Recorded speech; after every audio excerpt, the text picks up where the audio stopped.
Praise be Jesus Christ and Mary Immaculate. Welcome to the 17th Sunday in Ordinary Time. We're going to read from the Gospel of Matthew chapter 13, verses 44 to 52. Jesus said to his disciples, "The kingdom of heaven is like a treasure buried in a field, which a person finds and hides again, and out of joy goes out and sells all that he has and buys that field."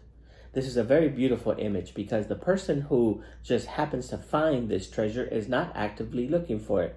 He's not striving to look for it. He maybe not even knows what it looks like, but it's in his daily life that he discovers that God puts these treasures in his life, and how true that is for us.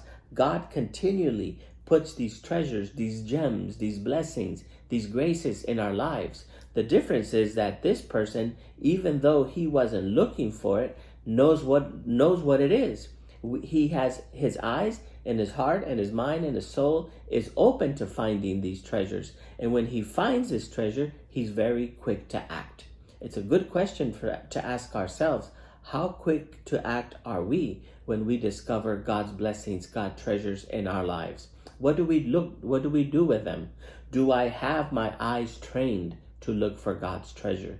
Do I have my heart open to discover when God puts these blessings in my life? Or am I too preoccupied, right? Are my eyes, are my vision focused on other things? What has taken over my mind and my thoughts that makes me not pay attention to the present moment, to the here and now? Am I too distracted by fear, anxieties, and worries? What is it that keeps me from seeing the treasures that God puts in my way? And it is out of joy that this person goes and sells everything that he has to buy that field, because he knows that maybe God has even more treasure in line for him. Look at the second. Again, the kingdom of heaven is like a merchant searching for fine pearls. And when he finds a pearl of great price, he goes and sells all that he has to buy it. This person, unlike the first one, knows exactly what they're looking for. They are experts in treasures, in pearls, in finding things. They know where to look. They know what it looks like. And when they do find one, which means that they do this for a living, which means they have experienced and they have collected other treasures, other pearls, other things of great value, all from God. But when they find the true one, the big one, when they make the great find, they go and they sell everything they have, even though it was already good and valuable, because they have found something that is truly good and valuable. This is what St. Paul says to us in the letter to the Philippians, chapter 3, verse 8. Listen to what he says. "But whatever gains I have had, these I have come to consider a loss because of Christ, that even considered everything as a loss because of the supreme good of knowing Christ Jesus my Lord. And for his sake I have accepted the loss of all things, and I consider them such as rubbish, that I may gain Christ." Knowing Christ Jesus is the greatest treasure even for us today. And everything that we've accumulated up to now, even if they are good, St. Paul says it is rubbish compared to really knowing who Christ Jesus is in our life. And again, the kingdom of heaven is like a net thrown into the sea, which collects fish of every kind. And when it is full, they haul it to a shore and sit down to put what is good into buckets. What is bad, they throw away. Let's pay attention here that we too are called to be fishers of men. Jesus called his first disciples, and he calls us to be fishers of men. And we can't be selective. This goes back to the parable of the wheat and the wheat. We can be a group of the elite. We can be a group that separates themselves. But it says here very clear that the net is thrown into the sea and collects every kind of fish. Then there is a separation. And the separation is not a moral separation. Here it says the good they would throw into buckets because they're going to keep their life-giving. They can provide food and give life. And it says here the bad. A better translation than the word bad is the spoiled, meaning those that are not good for you to eat.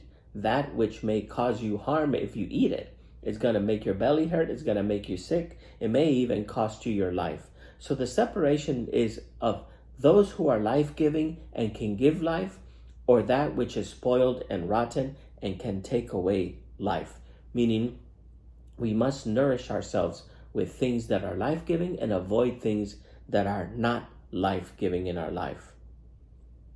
Then the gospel continues. Then it will be the same at the end of the age. The angels will go out and separate the wicked from the righteous and throw them into the fiery furnace. The wicked from the righteous. The righteous are those who accept the newness of the gospel, those who accept the life-giving blessings that God gives to us, those who have eyes and ears to see the many treasures that God puts into our lives, and those who find that knowing Christ is the greatest treasure, and they will do everything in their power to achieve that and keep that.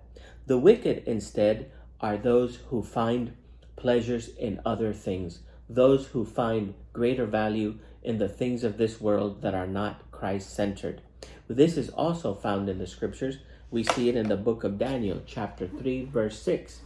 It's a fulfillment of his prophecy, and where it says, King Nebuchadnezzar had a golden statue made 60 cubit feet high and 60 cubit feet wide, which he set up in the plain of Dura in the province of Babylon. He then ordered the satraps, prefects, governors, counselors, treasurers, judges, magistrates, and all the officials of the provinces to be summoned to the dedication of the statue and to do it homage. And then, whoever does not fall down and worship shall be instantly cast into a white-hot furnace. So what the gospel is saying to us is that everybody who puts their trust into things that are not God or of God, those who want to do homage to power, riches, and control, will find themselves in this white-hot furnace. What's the lesson here? The lesson here is that the message of the gospel is always new.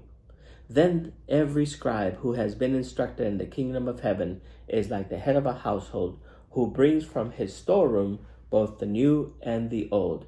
The newness of the gospel takes precedence in our lives. We can't hold on just to the things of the past, as good as they were, the traditions, the old way of doing things. These things cannot replace the gospel because Jesus is always actual. Jesus is always new. Jesus is always present. He is the same yesterday, today, and forever. God bless you.